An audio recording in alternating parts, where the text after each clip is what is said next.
അഭിഷേകം എന്നെ എന്ന വചന സന്ദേശത്തിലേക്ക് എല്ലാവർക്കും സ്വാഗതം.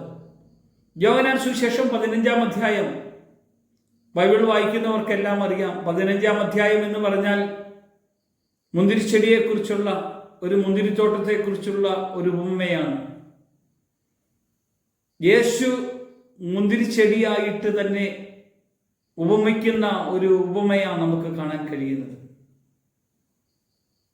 യേശു പറയാണ്, ഞാൻ സാക്ഷാൽ മുന്തിരിവള്ളിയും എൻ്റെ പിതാവ് തോട്ടക്കാരനുമാകുന്നു. എന്നിൽ കായ്ക്കാത്ത കൊമ്പൊക്കെയും അവൻ നീക്കിക്കളയുന്നു, കായ്ക്കുന്നതൊക്കെയും അധികം ഫലം കായ്ക്കേണ്ടതിന് വെട്ടിയൊരുക്കുന്നു. പ്രിയമുള്ളവരെ, ഇവിടെ നമുക്ക് ഒത്തിരിയേറെ നമ്മളെയും നമ്മുടെ കർത്താവുമായിട്ടുള്ള ബന്ധത്തെ ചേർത്ത് വെക്കാൻ കഴിയും. മുന്തിരിച്ചെടിയിലെ ഒരു ശാഖയായിട്ടാണ് നമ്മളെ ഓരോരുത്തരെയും കർത്താവ് ചിത്രീകരിച്ചത്. മുന്തിരിച്ചെടിയിൽ നിന്നല്ലാതെ ശാഖയ്ക്ക് സ്വന്തമായിട്ട് ഒരു ഫലം കായ്ക്കാൻ കഴിയില്ല, അതിന് നിലനിൽക്കാൻ കഴിയില്ല. മുന്തിരിച്ചെടിയുടെ ആ തായ്തടിയോട് ചേർന്ന് നിൽക്കുന്ന ശാഖ അത് ഏറെ ഫലം കായ്ക്കും. ഇവിടെയും നമുക്ക് ചിന്തിക്കേണ്ട കാര്യമുണ്ട്. ഈ മുന്തിരിച്ചെടിയോട് ചേർന്ന് നിന്ന ശാഖയിൽ ഫലം കായ്ക്കാത്ത ശാഖകളുമുണ്ട്. ഈ ഫലം കായ്ക്കാത്ത ശാഖകളെ കർത്താവ് ഇവിടെ വചനത്തിൽ നമ്മളെ ഓർമ്മപ്പെടുത്തുകയാണ്. ഫലം കായ്ക്കാത്ത ശാഖകളെല്ലാം ഞാൻ മുറിച്ചു കളയും. ഫലം കായ്ക്കുന്ന ശാഖയോ അത് വെട്ടിയൊരുക്കും. എന്തിനാണ്? അധിക ഫലം കായ്ക്കേണ്ടതിന്.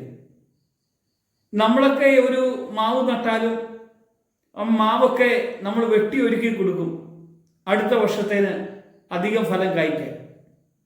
ഏത് ഫലവൃക്ഷാദികളും അങ്ങനെയാ ചെയ്യുന്നത്, വെട്ടിയൊരുക്കി കൊടുക്കും.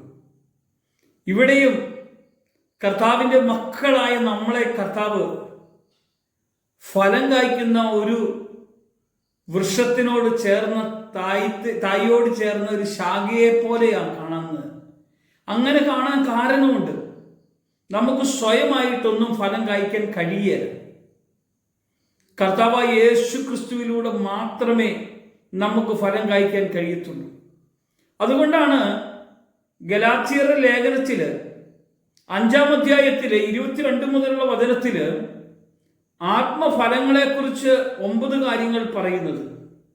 സ്നേഹം, ആനന്ദം, സന്തോഷം അല്ലെങ്കിൽ സമാധാനം.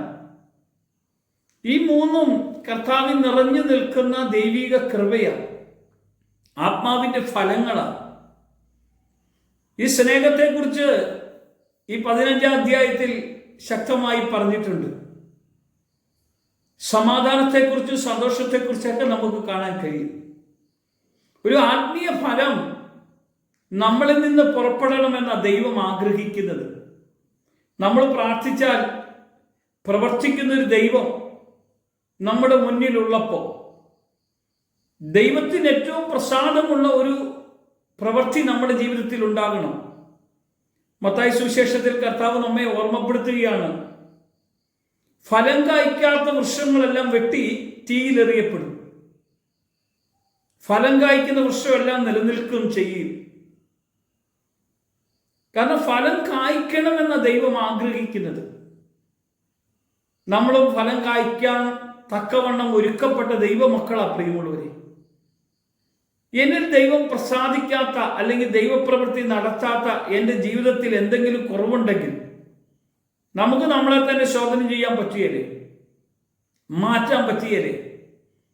ഞാൻ ജോലി ചെയ്യുന്ന ആളാണെങ്കിൽ എൻ്റെ ജോലിയിൽ, എൻ്റെ പ്രവർത്തനത്തിൽ, എൻ്റെ സഹജോലിക്കാരുമായി, എൻ്റെ സ്ഥാപനത്തിൽ, എൻ്റെ പ്രവർത്തനങ്ങളിലെല്ലാം ഫലമില്ലാതെ വരരുത് എന്ന് ദൈവം ആഗ്രഹിക്കുന്നുണ്ട്.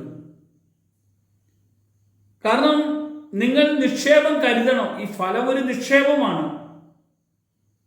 ഈ നിക്ഷേപം കരുതിയാൽ തുരുമ്പോ കീടങ്ങളോ കള്ളന്മാർ വന്ന് മോഷ്ടിക്കുകയോ ഒന്നും ചെയ്യുകയില്ല. അത് ഈ ഭൂമിയിലെ നിക്ഷേപമാണെങ്കിലോ, അത് ഇരുമ്പാണെങ്കിൽ അതിന് തുരുമ്പ് കയറും. അത് സ്വർണം പോലെയുള്ളെങ്കിൽ കള്ളന്മാർ വന്ന് മോഷ്ടിക്കും. മറ്റുള്ള സാധനമാണെങ്കിൽ കീടങ്ങൾ വന്ന് നശിപ്പിക്കും. ഈ ഭൂമിയിലെ നിക്ഷേപം. എന്നാൽ നമുക്ക് സ്വർഗത്തിലാണെങ്കിൽ ഇതുകൊണ്ടാണ് കർത്താവ് പറഞ്ഞത്, ഞാനാണ് മുന്തിരിച്ചെടി, നിങ്ങളുടെ ശാഖകൾ ഏറെ ഫലം കായ്ക്കണം. അതുകൊണ്ടാണ് യേശു പറഞ്ഞത്, ഞാൻ നിങ്ങളോട് പറഞ്ഞ വചന നിമിത്തം നിങ്ങൾ ശുദ്ധിയുള്ളവരായി ഫലമുള്ളവരായി. നല്ലൊരു പ്രഭാതം തന്നല്ലോ. നമ്മളെ തന്നെ ഒന്ന് ഒരുക്കി പ്രാർത്ഥിച്ച് നമ്മൾ മുന്നോട്ടൊന്ന് പോകട്ടെ. പ്രാർത്ഥനയോടുകൂടെ പഠിക്കുന്ന കുഞ്ഞുങ്ങൾ പഠിക്കട്ടെ, ജോലി ചെയ്യുന്നവർ ജോലി ചെയ്യട്ടെ. ഏത് പ്രവർത്തന മേഖലയിലാണോ ഇറങ്ങി പുറപ്പെടുന്നത്, ഈ വചനം നമ്മളെ ശക്തിപ്പെടുത്തട്ടെ, അഭിഷേകം ചെയ്യണം. നമുക്കൊരു നിമിഷം ഹൃദയം തുറന്ന് പ്രാർത്ഥിക്കും. കർത്താവേ, ഈ വചനം എൻ്റെ ജീവിതത്തിൽ ഫലം കായ്ക്കുന്ന വിധത്തിലേക്ക് എന്നെ അങ്ങ് പണിയുന്ന കൃപയ്ക്കായിട്ടാണ് പ്രാർത്ഥിക്കുന്നത്. ഈ വചനത്തിന്റെ അഭിഷേകവും ശക്തി എൻ്റെ അകത്തു നീ വെളിപ്പെടുത്തണം. യേശുവിൻ നാമത്തിൽ തന്നെ ആമേൻ.